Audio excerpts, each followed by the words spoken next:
Shalom Rav. Alors, Shavua Tov. alors ça va? Ça va avec vous? Shavua Tov. Tom Vorach. Je viens d'avoir une conférence qui a duré un peu plus d'une heure avec un groupe de Noachid d'Inde, dans le sud de l'Inde. C'était plusieurs centaines de personnes.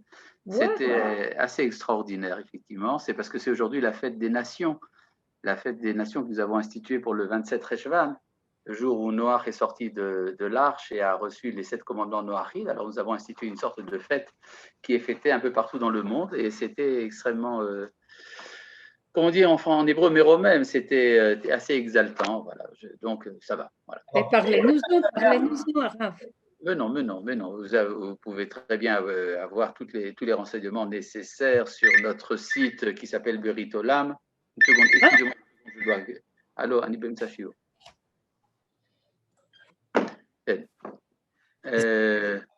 Donc, vous avez sur le site Britolam, vous avez toutes les informations nécessaires, mais c'est assez extraordinaire. Un peu. Par exemple, cet après-midi, je dois rencontrer un groupe de France par Zoom, et puis après, un peu plus tard, un groupe des États-Unis et un groupe du Brésil. Enfin, bref, ça bouge dans le monde, ça bouge. La Torah intéresse le monde entier. Et bon, enfin, en tout cas, nous sommes là pour faire Orot Hatshuvah, je crois, non? Alors, on y va. Nous sommes dans le 4e chapitre, ça veut dire que nous avançons à pas de géant. Et là, il y a un titre un peu long. C'est rare les titres longs, mais enfin, on va le faire. Ateshuvah pratit ayichidit, vateshuvah klalit atziburit haolamit baolam uvichneset Israël. C'est-à-dire la teshuva individuelle particulière, ça c'est la première forme de teshuva, et la teshuva collective, publique et mondiale dans le monde et dans l'Assemblée d'Israël. Ça veut dire qu'en fait, vous avez deux niveaux de teshuva. Vous avez une teshuva individuelle et une teshuva qui a un rapport avec l'ascension collective du monde entier et de la communauté d'Israël avec. Et il y a un rapport entre la teshuva individuelle et la teshuva collective. Voilà, c'est ce que nous allons étudier maintenant.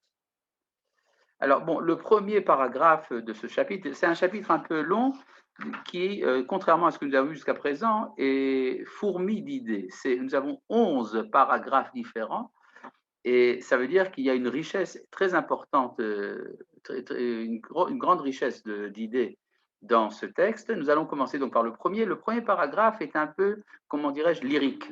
C'est-à-dire qu'il y a des passages où le Rav Kook prend des ailes, si l'on veut dire, et il est porté par une vision visionnaire, on peut dire Ruach HaKodesh, l'Esprit Saint.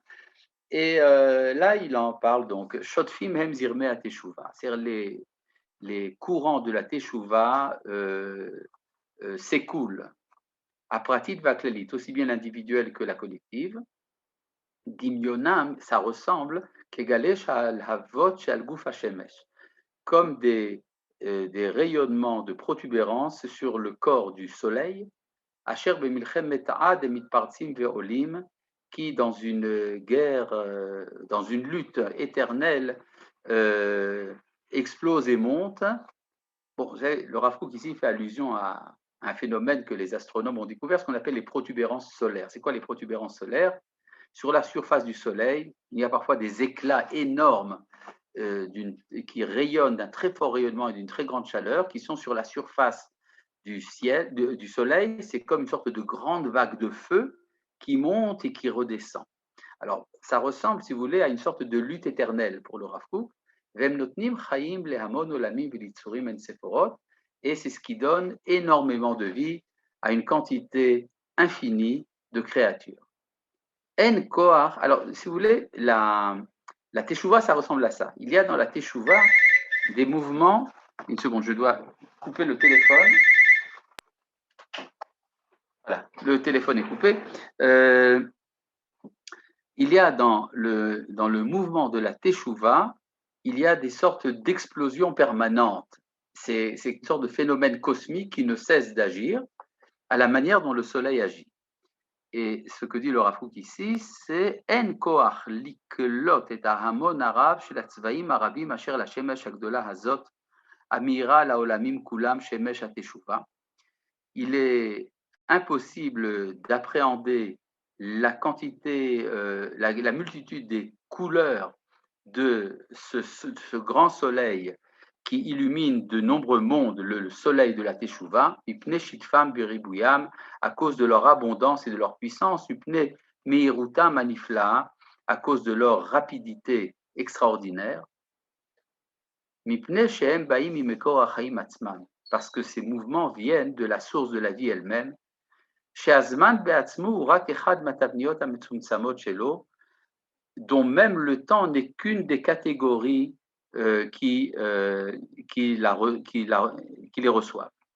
Alors, ce que veut dire le Rav Kook ici, c'est la chose suivante. La Teshuvah a son origine dans l'infini. L'infini est beaucoup plus vaste même que le temps. Quand on parle de l'infini, ce n'est pas l'infini du temps, c'est l'infini absolu. Et le temps est une des catégories qui appréhende l'infini. On sent ici, tout à fait en filigrane, et sans que ce soit vraiment dit, l'influence de la philosophie kantienne. Depuis Emmanuel Kant, il est devenu, disons, banal de considérer que le temps et l'espace sont des catégories de la pensée, mais ne sont pas des réalités objectives. Nous vivons dans un monde subjectif. Notre subjectivité est capable d'entrer en contact avec la lumière de la Teshuvah d'une certaine manière, mais en vérité, ça nous dépasse de beaucoup. La Teshuvah a son origine dans ce qui est au-delà de la subjectivité humaine. C'est ça l'image du soleil dont parle ici le Rav Kook. Aneshama yechidit vatziburit, l'âme individuelle et publique. Haolamit veolme haolamit, la neshama, l'âme mondiale et des mondes des mondes. Alors là, il y a ici une idée derrière tout ça, c'est que de même que l'individu a une âme, la collectivité a une âme, le monde a une âme, et les mondes des mondes ont une âme aussi. C'est-à-dire que l'homme n'est pas le seul être vivant du monde. En fait, c'est le monde qui est empli de vitalité, et cette vitalité se traduit également dans la vie de l'homme individuel et dans la vie collective, mais ça dépasse de bien loin, ça commence de beaucoup plus haut. Et cette neshama, cette âme à l'échelle du cosmos, qu'il vit un noraat so'eket bachavalea letikun gamur.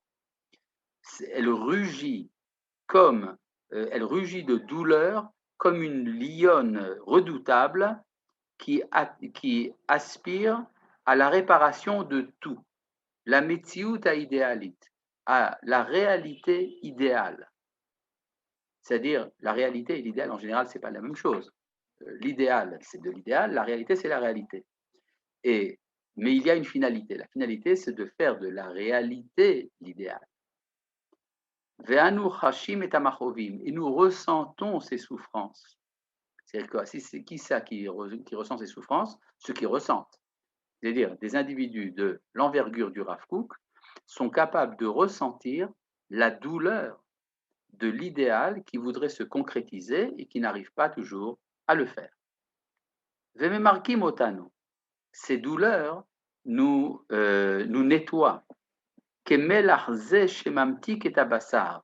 même que le sel adoucit la viande. Ces douleurs adoucissent nos amertumes. Ça veut dire que parfois quand on est, prenons l'image de quelqu'un qui est malade et qui a besoin de se guérir et qui donc prend un remède. Le remède, parfois, est douloureux. Mais le fait de savoir que cette douleur est en soi une partie du remède, c'est ça qui adoucit l'amertume de la douleur. Eh bien, on peut dire, nous ressentons également la douleur de l'empêchement de l'idéal qui n'arrive pas à se concrétiser. Et c'est ça, si on peut dire, la pulsion de Teshuvah qui est portée dans l'univers. Nous ressentons la souffrance de l'idéal qui voudrait se concrétiser, et le fait de ressentir cette douleur, c'est en soi ce qui nous nettoie, qui nous affinit, qui nous adoucit. Behagut milin, efshar lanu levate et amachashava rachavat ashrakim azot. Il nous est impossible d'exprimer cette pensée à l'image du ciel tout entier par l'expression des mots, hagut milin. C'est-à-dire, en fait, ce que dit le Rav Kook, c'est que la philosophie serait impuissante à expliquer l'ampleur du phénomène. les philosophies viennent après la vie. Ce n'est pas les philosophes qui ont créé la vie. De même, la teshuva est un phénomène vital à l'échelle cosmique, extrêmement puissant, et donc nous n'arrivons pas par des mots à exprimer tout ce que nous voudrions dire de la teshuva. Mais nous avons des intuitions. Ces intuitions s'appellent chez les kabbalistes des kavanot, des pensées, et ça s'appelle également des yichudim. Ce sont des pensées unificatrices, un peu à la manière dont les Havdil, en Extrême-Orient, il y a des méditations autour de certains termes, autour de certains mantras, et qui permettent à l'homme, disons, de se relier à la vie spirituelle. Il y a chez les kabbalistes ce qu'on appelle des pensées unificatrices, des yichudim.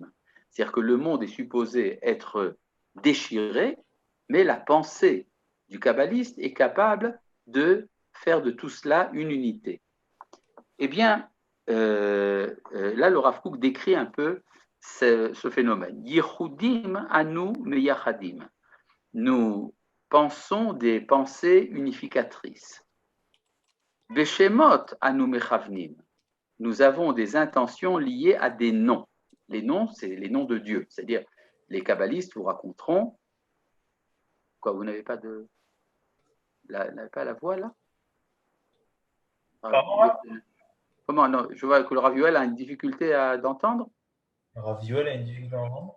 J'ai cru voir sur chat qu'il y avait Enlicol, il y avait écrit. Bon, je ne sais pas. On va demander à David Altar de s'en occuper.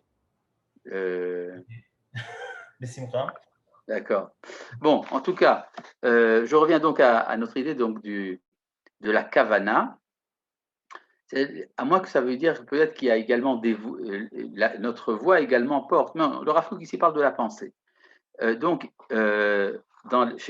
les kavanot, le monde des réflexions des kabbalistes qui sont en général liés à la prière, mais parfois à d'autres domaines également, on pense à des noms de Dieu. Alors, vous connaissez, le nom de Dieu, c'est le nom de 4 lettres, Yud-Keh-Vav-Keh, mais il y en a encore beaucoup d'autres, et sous des tas de formulations, des permutations de lettres, etc.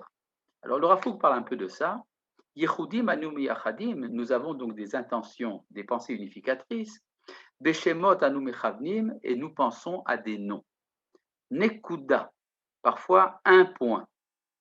Shamaim va'aretz chadashim u'miloehem atzurim sham. Un point comprend en lui un nouveau ciel et une nouvelle terre. C'est comme si un nouveau monde se faisait à travers un point. Hot, et s'il y a une lettre, si le point devient une lettre, ve'olamim mitgalim, des mondes se révèlent. Tevot, alors si c'est des mots, ve'rivevot olmead ve'amon itzurim, alors des myriades de mondes éternels et une multitude de créatures, Shalev et Alez, plein de tranquillité et de joie, Malech Edvat et Lélim, plein de la réjouissance du Dieu des dieux, Malé Shalom ve'emet, plein de paix et de vérité. Vaneshama, Olechet, Umitakenet, l'âme va en se réparant. Bon, alors vous comprenez que ce texte est un texte pour kabbaliste. Pas pour n'importe quel kabbaliste, mais un kabbaliste doué comme le Rav Kook du roi HaKodesh. Il parle ici de son expérience intérieure. Cette expérience intérieure, qu'on appelle ici les kavanot ou les yichudim, c'est une forme de teshuva. Pourquoi c'est une forme de teshuva? Non pas parce que le Rav Kook a quelque chose à se reprocher. Ce n'est pas des péchés qu'il vient réparer. Il vient réparer l'écart qu'il y a entre l'idéal et la réalité. Si Myriam dit « mon Internet se coupe tout le temps », c'est peut-être à cause de la pluie. Il y a effectivement maintenant des orages, il y a la pluie, et alors, sait-on jamais, parfois ça pose des problèmes avec Bézek et tout le bazar. Voilà, j'ai eu l'amabilité de me mêler un peu également d'aspects techniques. Merci Rav.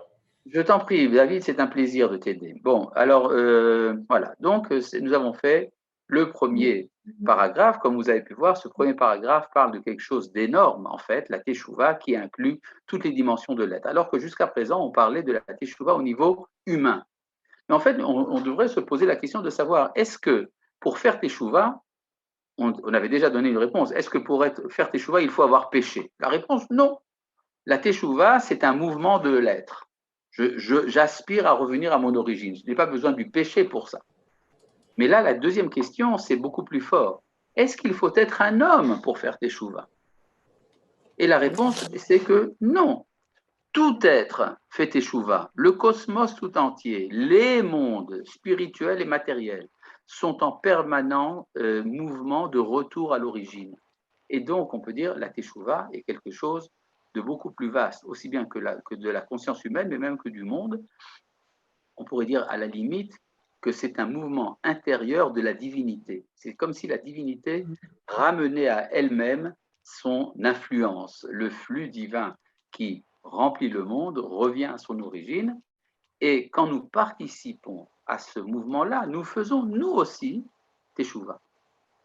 Voilà, je pense avoir donné une idée approximative de ce que veut dire le Rav Kook dans ce premier paragraphe.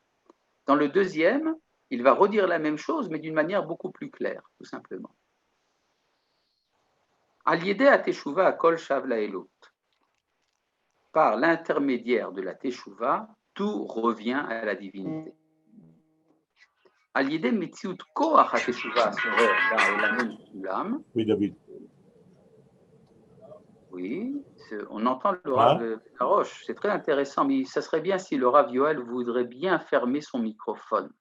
Ça serait utile. Bon, donc, oui.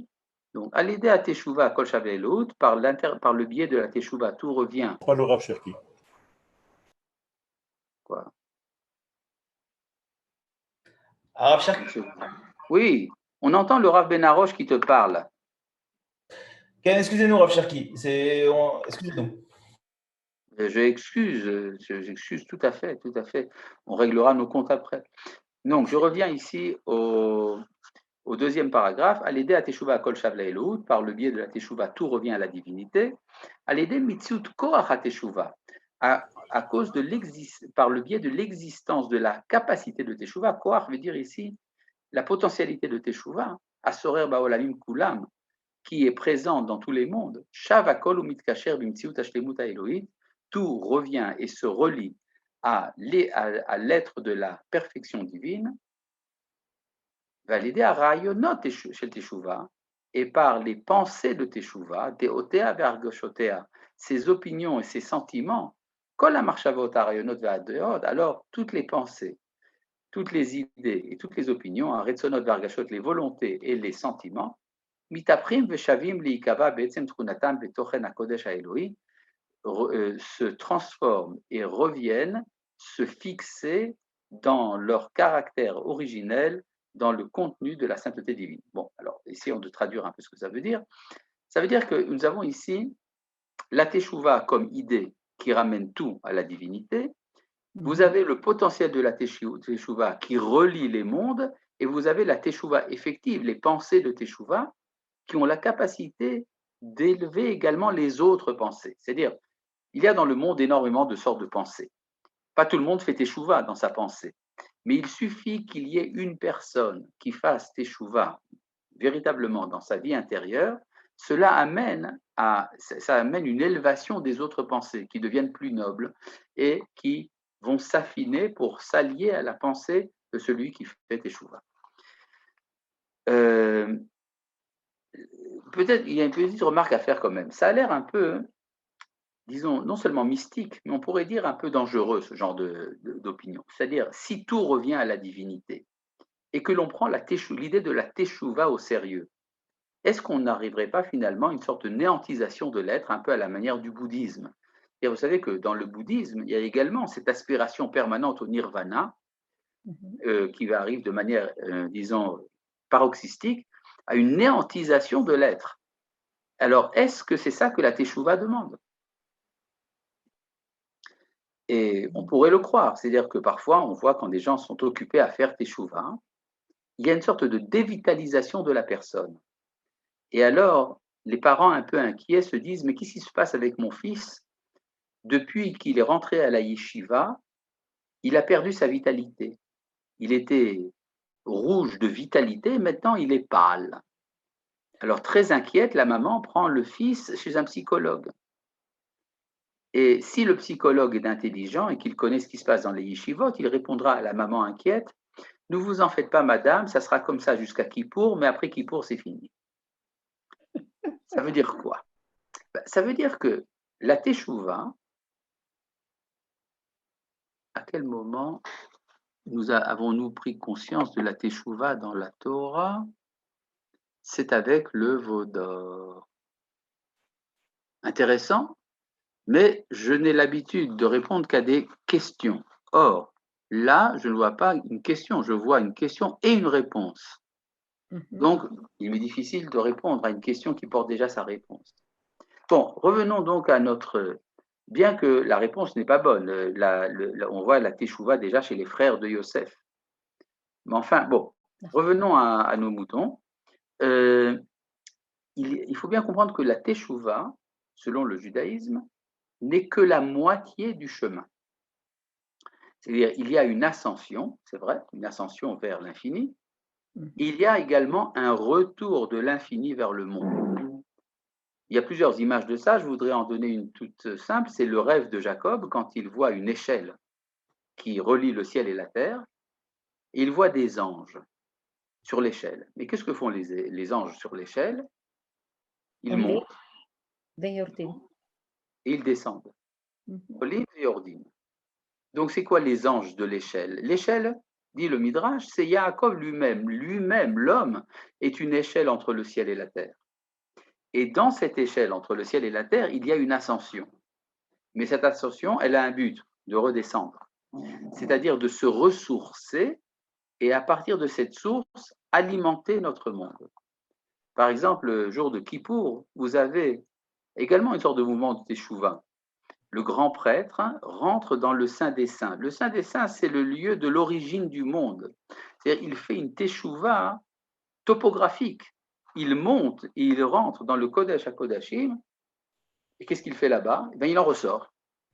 Et vous avez les poésies de Kippour, les piyutim, qui disent qu'est-ce qu'il était beau, qu'est-ce qu'il était grand, le grand prêtre, quand il sortait. C'est-à-dire, le but, ce n'est pas qu'il reste, le but, c'est qu'il en ressorte. Donc, on peut dire que tout le mouvement de Teshuvah, qui commence avec les slichot au début du mois d'Elul et qui arrive jusqu'à Kippour, a un but. Le but, c'est le repas après le jeûne de Kippour. Ce repas est très important, d'après la halakha, ce repas est également un repas de mitzvah. Il y a un commandement de faire un repas à la manière d'un repas de Shabbat, donc manger de la viande, buvez du vin, du bon pain, etc. Après Kippour, la capacité de revenir au matériel, de le sanctifier, c'est ça l'indice de la réussite de Kippour. C'est-à-dire, si vous avez réussi le travail de Kippour, alors vous êtes capable, dans la joie, de consommer le repas. Voilà, donc ça c'est simplement pour équilibrer un peu ce qu'on voit là, parce qu'effectivement il y a un retour à la divinité dont parle le Rav Kook.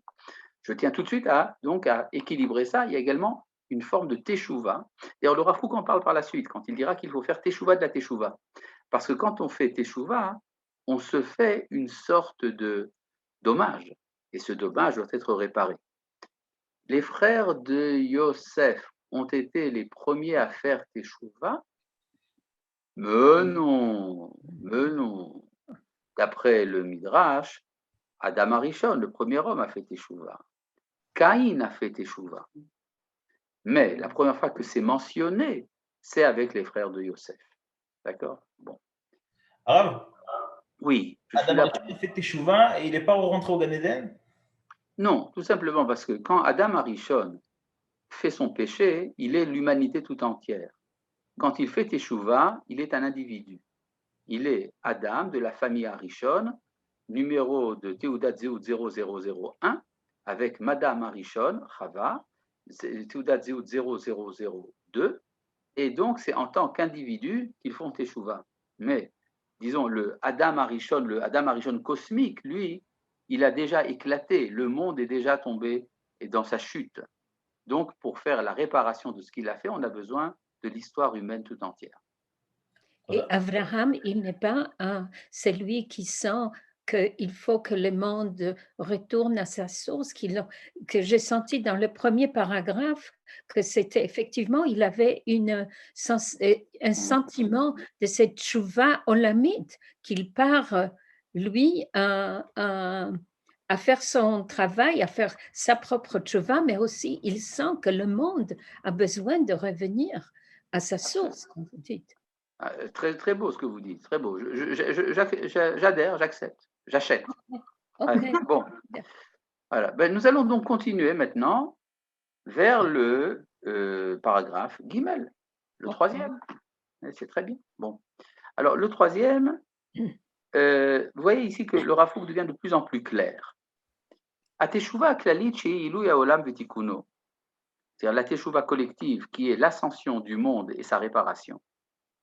La teshuva pratit, ainsi que la teshuva individuelle à nogat la ishut pratit shel kol echad ve'echad, qui concerne la personnalité individuelle de chacun, ad kede dakut pratim shel tikunei teshuva miuchadim, jusqu'à la précision des détails de réparation de teshuva particuliers. C'est-à-dire, pour chaque transgression, il y a un type particulier de teshuva.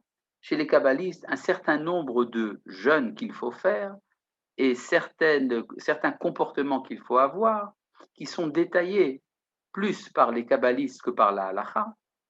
Chez Ruach HaKodesh Yodea Lefartam Lifratim Ayoter Bodedim, que le Ruach HaKodesh, l'Esprit Saint, sait détailler jusqu'aux détails les plus séparés. Tout cela, en fait, est un seul contenu. C'est-à-dire, la teshuva du monde et la teshuva individuelle sont un seul et même contenu. C'est-à-dire, c'est lié l'un à l'autre. Vechen. C'est-à-dire que quand moi je fais teshuva pour un petit problème que j'ai, eh bien, en fait, ma motivation, c'est la réparation du monde. Vechen, kol otam tikune atarbut she'al yadam haolam yotze mechurbano. De même que toutes les réparations de la culture, de la civilisation, qui font sortir le monde de sa destruction, sidre achaim achevratim vakalkalim, l'ordre de la vie sociale et économique, haolchim ou mishtachlilim, qui vont en se développant, im tikune kolchet ve'avon, en même temps que la réparation des fautes et des péchés, mechamurim shebachamurim, des plus graves, adigduke sofrim, vimidot chasidut ayoter muflagot, jusqu'à la réparation des lois rabbiniques et les soucis des hommes pieux les plus développés. Kulam chativa achat. Ve'enam minutakim zemize. Tout cela, en fait, est un seul ensemble.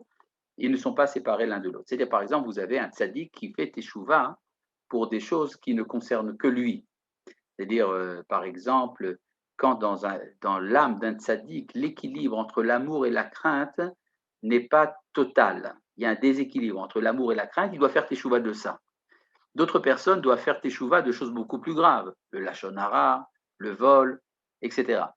Mais en fait, tous ces modes de teshuva, tout cela est lié l'un à l'autre, y compris l'ascension culturelle, civilisationnelle, la société et l'économie. Donc vous voyez que pour le Rav, en fait, tout est lié.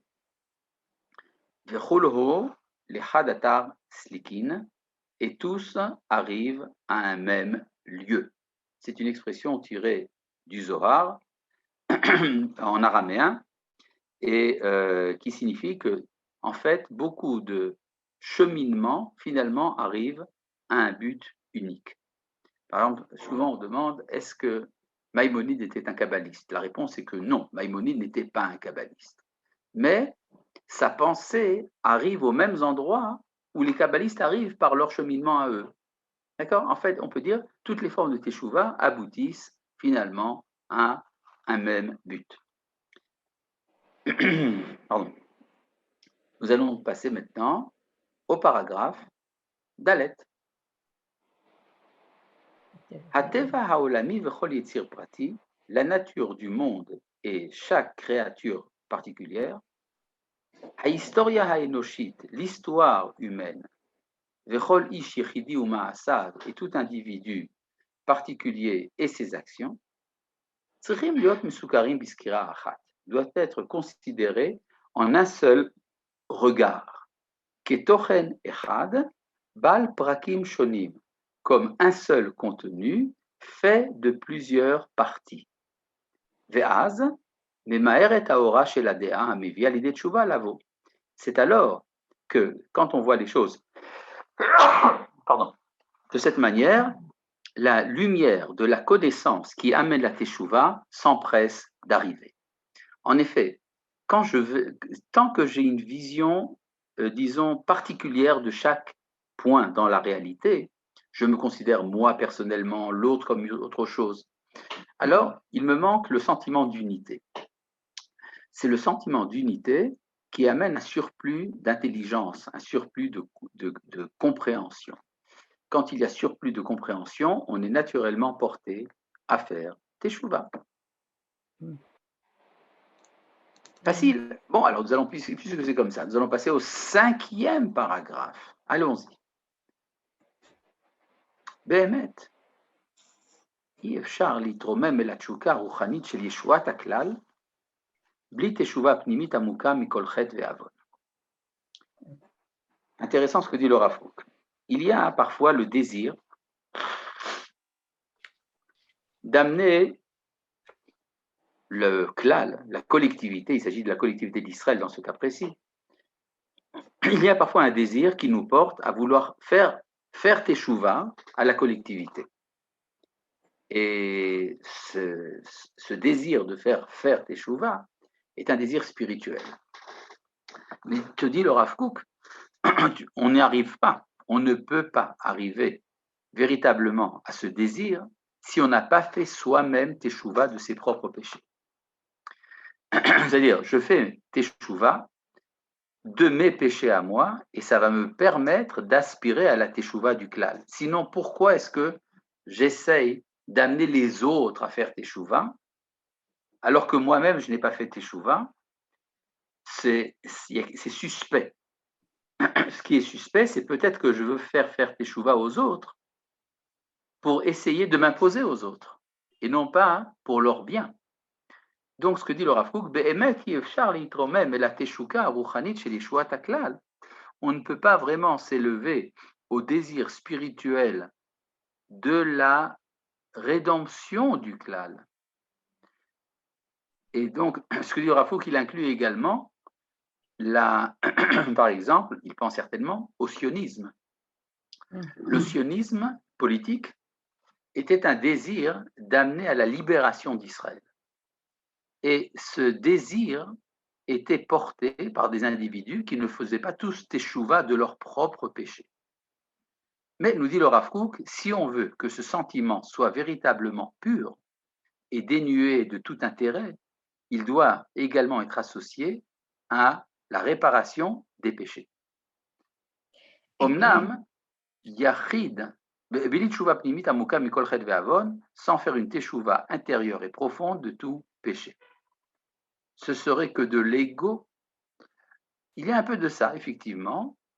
C'est-à-dire qu'on risque, quand on dit, voilà, je veux t'amener à faire le bien, mais moi-même, je ne le fais pas, alors quelle est ma véritable motivation? Ma motivation serait peut-être d'essayer d'imposer mon ego à l'autre. Omnam yachid shesha bemuvanze, mochalim lo velchol haolam kulo. En fait, un individu qui fait teshuva de cette manière, c'est-à-dire qui fait teshuva de ses péchés pour pouvoir s'occuper de la rédemption du klal, on lui pardonne à lui et au monde entier. Vechen yecholim rabim li'talot la truna ha'idealit agnuza benishmat hauma l'idée teshuvat hayachid. Et là, il y a quelque chose de supplémentaire, c'est que la teshuva de cet individu peut amener beaucoup d'autres à la vertu idéale qui se cache dans l'âme du klal, à travers la teshuva de cet individu, Achav le matarazo qui fait teshuva dans ce but-là, chez les tiafsherut azrachat shukat geonauma betaharata, pour permettre le rayonnement de l'aspiration du génie de la nation dans sa pureté. Bon, alors, traduction à nouveau, vous voyez que le Rav Kook a un langage parfois un peu ardu.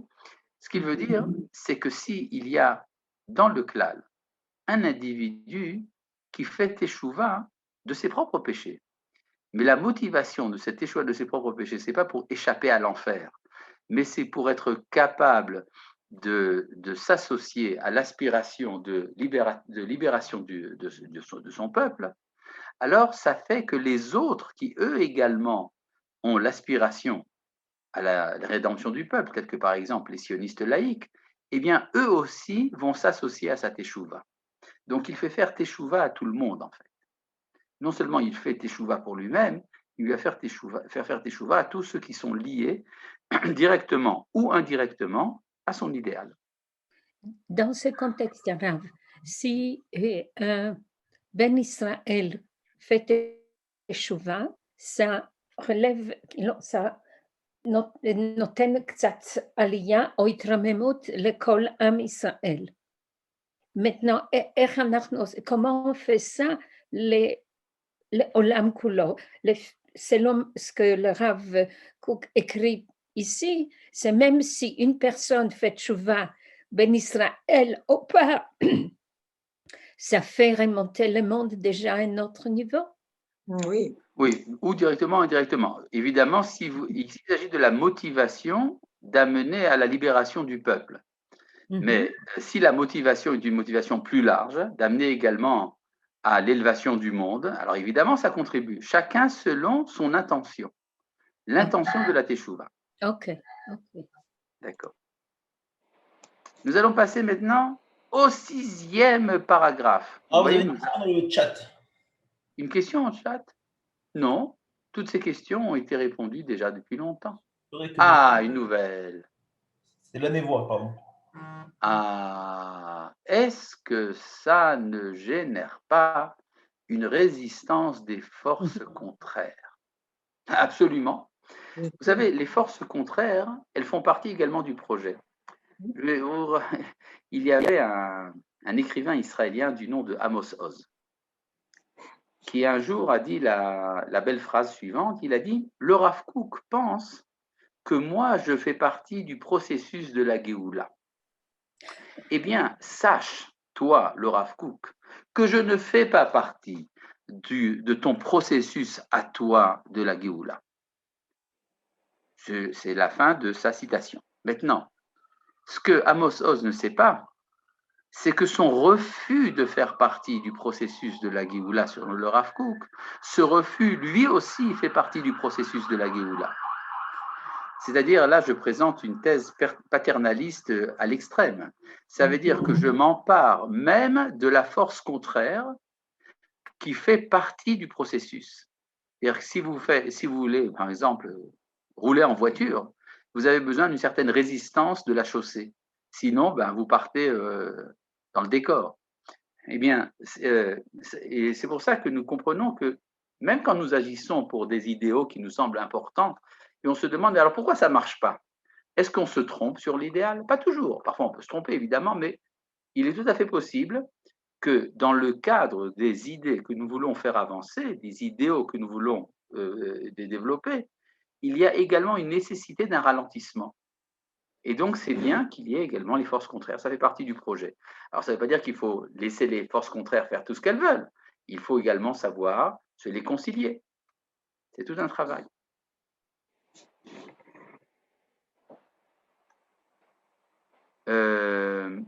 Bon, nous sommes donc arrivés au paragraphe Vav. ראש הפסגה של נשמת האומה היא המגמה הכללית, שהאומה שואפת אליה בעצם הווייתה. Le sommet, le haut du sommet de l'âme de la nation, c'est la tendance générale à laquelle notre nation aspire dans son être. Il y a ce qu'on appelle l'être d'Israël. L'être d'Israël aspire à quelque chose. Eh bien, cette aspiration, elle est l'intériorité de l'âme d'Israël. Les ekvariotse al-kaluta havaya, ça a donc des conséquences sur l'ensemble de tout être, comme vous avez posé la question tout à l'heure. Verayon atshuva ha'ilyon naouz imrom krevionze, l'idée suprême de la teshuva est liée à cette hauteur cachée.